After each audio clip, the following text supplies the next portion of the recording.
तो भाई साहब क्या कमी है भाईजान की मूवी सिकंदर में? क्या सलमान खान मूवी में अपना जादू नहीं चला पाए हैं, या फिर इस मूवी को इस मूवी के डायरेक्टर की वजह से इतनी हेट मिल रही है? और क्या है मूवी की स्टोरी जिसे देखने के बाद हर कोई यूट्यूब पर डायरेक्टर बना हुआ है कि मूवी में ये कमी है, मूवी में वो कमी है?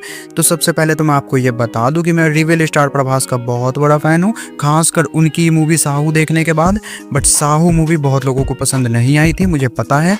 और उसी के बाद प्रभास का डाउनफॉल स्टार्ट हो गया था, जिसके बाद कि फिर उनकी मूवी आदि पुरुष आई, जिसके बाद तो फिर लोग ये मान ही चुके थे कि प्रभास का फिल्मी करियर अब लगभग खत्म हो चुका है। वो बस एस राजामौली की वजह से इतने बड़े स्टार बन गए हैं, वो भी गलती से।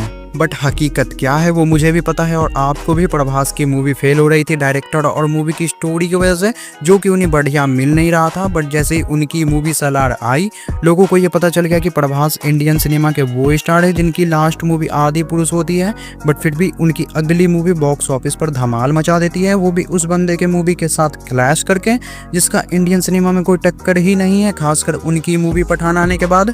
मतलब कुल मिलाकर प्रभास वो बेस्ट एग्जाम्पल है कि अगर आपने अपने करियर में बाहुबली जैसी मूवीज दी है, बट फिर भी डायरेक्टर उस बाहुबली का नाम का इस्तेमाल नहीं कर पा रहा है, तो इसमें मूवी के डायरेक्टर में कमी है, ना कि आप में।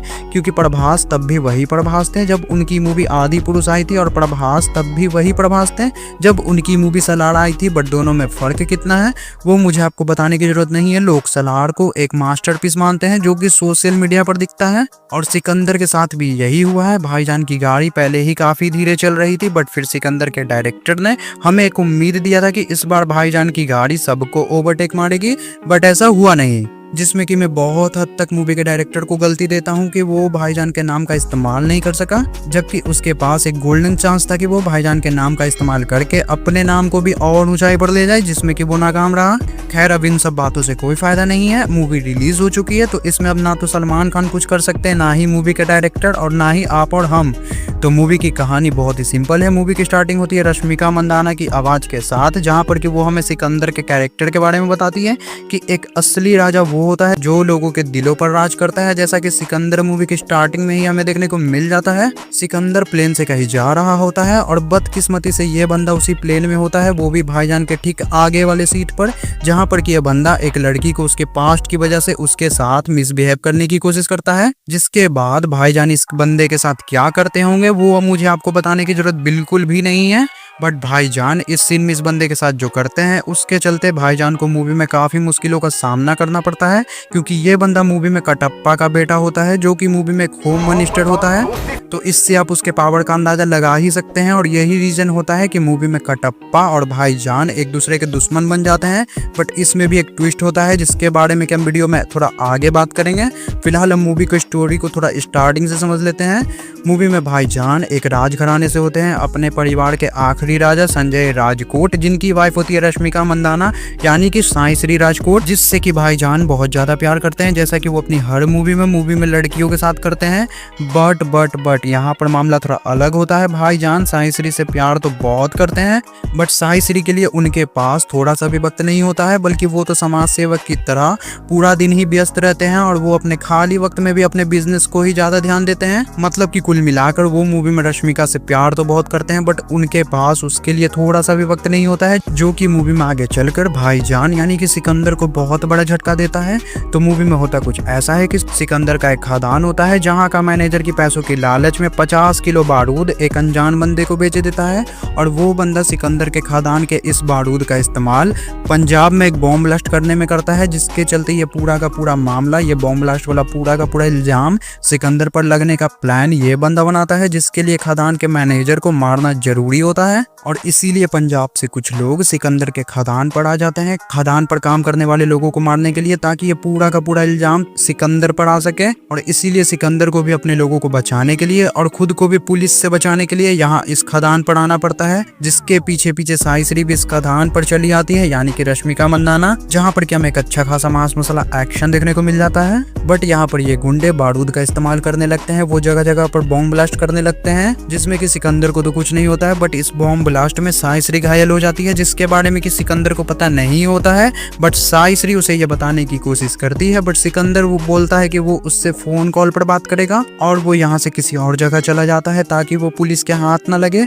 और इसी बीच में साइश्री की कंडीशन बहुत ज्यादा खराब हो जाती है, बट ये लोग जो कि सिकंदर के लिए काम करते हैं वो उससे ये बात छुपाते हैं और इसी बीच में साइश्री की डेथ हो जाती है। जिसके बाद तो भाईजान ने मूवी में जो एक्टिंग करी है, मतलब एक पल के लिए आपको ऐसा फील ही नहीं होगा कि आप सलमान खान की मूवी देख रहे हैं या फिर ये बंदा सलमान खान है। मतलब मूवी के डायरेक्टर के साथ साथ भाईजान भी इस मूवी में काफी सुस्त नजर आते हैं, जो कि आपको मूवी देखने पर ही समझ में आएगा। तो कुल मिलाकर मूवी के फर्स्ट हाफ में हमें यही सब कुछ देखने को मिल जाता है। रश्मिका की डेथ हो जाती है, भाईजान एकदम गम में चले जाते हैं और यही वो मोमेंट होता है जब आपको ऐसा फील होगा कि भाईजान आप ये कर क्या रहे। मतलब भाईजान सुस्त तो पूरे मूवी में ही हमें नजर आते हैं, बट जैसे ही मूवी में रश्मिका की डेथ होती है उसके बाद तो भाईजान ने जो एक्टिंग करी है, भाई साहब मैं इस चीज़ को एक्सप्लेन नहीं कर सकता हूँ, वो आप मूवी में खुद देख लेना। बस मैं इतना बोलूंगा कि भाईजान से मुझे ऐसी उम्मीद नहीं थी। इन सब के बाद मूवी के सेकंड हाफ में हमें ये पता चलता है कि रश्मिका ने अपने डेथ से पहले अपने ऑर्गन्स डोनेट कर दिए थे, जो कि उनकी डेथ के बाद इन तीनों को मिलता है, जिसमें कि रश्मिका का लंग्स इस लड़के को मिलता है, कमर को, उनकी आंखें वैदेही यानी कि काजल अग्रवाल को मिलता है और रश्मिका का हार्ट निशा को मिलता है यानी कि ये लड़की। और इसीलिए ये तीनों लोग मूवी के अंदर सिकंदर के दुश्मन के टारगेट में आ जाते हैं।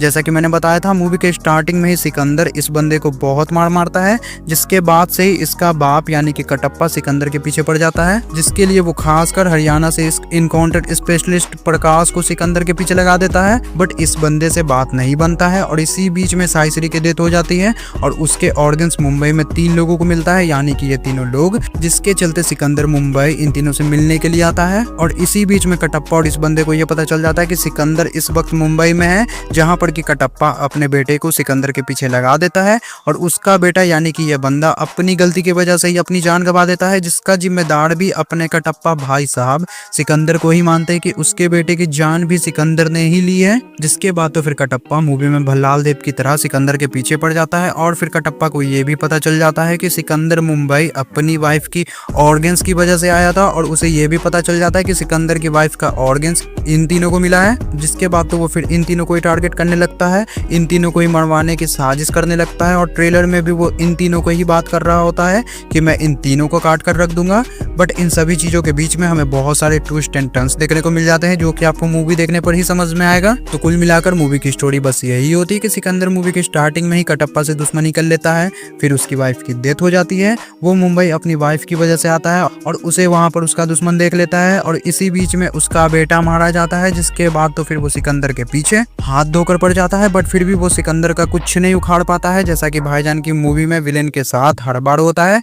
मूवी के एंडिंग में वो मारा जाता है और भाईजान तो फिर भाईजान है, उनके बारे में मतलब क्या ही कहा जाए। बट कुल मिलाकर ये मूवी हमें बहुत ज्यादा निराश करती है। मूवी में ना तो हमें एक अच्छा स्टोरी टेलिंग देखने को मिलता है, ना ही भाईजान ने जो एक्टिंग करी है वो अच्छा देखने को मिलता है, ना ही मूवी की डबिंग बहुत अच्छी है। खैर आप बताएं, अगर आपने मूवी देखी है तो आपको ये मूवी कैसी लगी। मुझे तो ये मूवी उतनी खास लगी नहीं, बट उम्मीद है भाईजान को भी प्रभास की तरह ही कोई बढ़िया मूवी मिलेगा बढ़िया डायरेक्टर के साथ। तब तक के लिए होप करते हैं वो दिन जल्दी आए।